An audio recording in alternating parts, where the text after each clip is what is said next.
आज हम भारतीय अर्थव्यवस्था, पर्यावरण और सतत विकास से जुड़े एक अत्यंत महत्वपूर्ण विषय ग्रीन जीडीपी को समझेंगे। यह विषय यूपीएससी प्रीलिम्स, मेंस तथा विभिन्न प्रतियोगी परीक्षाओं के लिए बेहद महत्वपूर्ण है।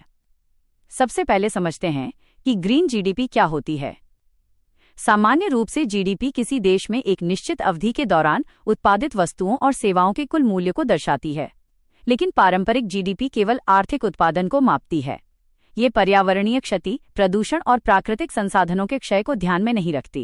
इसी कमी को दूर करने के लिए ग्रीन जीडीपी की अवधारणा विकसित की गई।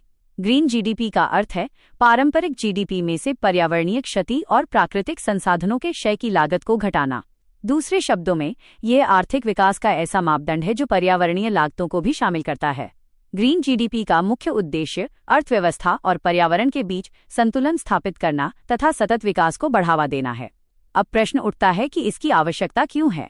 यदि कोई देश तेजी से औद्योगिकीकरण करता है, जंगलों की कटाई करता है, नदियों को प्रदूषित करता है और भूजल का अत्यधिक दोहन करता है, तो उसकी जीडीपी बढ़ सकती है।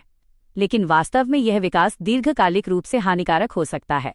इसलिए ग्रीन जीडीपी हमें विकास की वास्तविक तस्वीर दिखाती है और ये बताती है कि आर्थिक प्रगति पर्यावरण की कीमत पर हो रही है या नहीं। ग्रीन जीडीपी के 3 प्रमुख घटक हैं। पहला, पर्यावरणीय क्षरण, जिसमें वायु प्रदूषण, जल प्रदूषण, मृदा क्षरण और जैव विविधता की हानि शामिल है।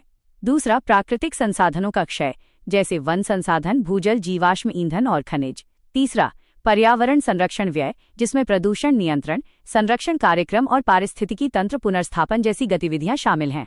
ग्रीन जीडीपी का सबसे बड़ा लाभ यह है कि ये सतत विकास को मापती है। यह सरकारों को बेहतर नीति निर्माण, संसाधनों के जिम्मेदार उपयोग और जलवायु परिवर्तन से निपटने में सहायता प्रदान करती है।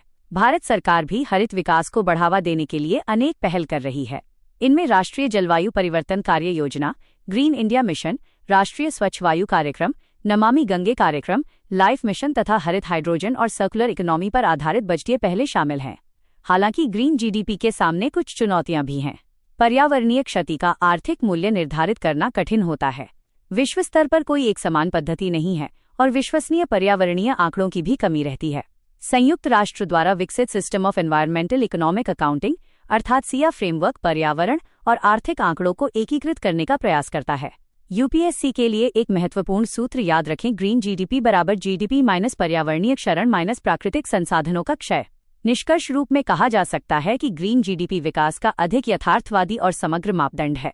ये आर्थिक प्रगति, पर्यावरण संरक्षण और सतत विकास के बीच संतुलन स्थापित करने में महत्वपूर्ण भूमिका निभाती है तथा भारत को हरित और समावेशी विकास की दिशा में आगे बढ़ाने का मार्ग प्रशस्त करती है।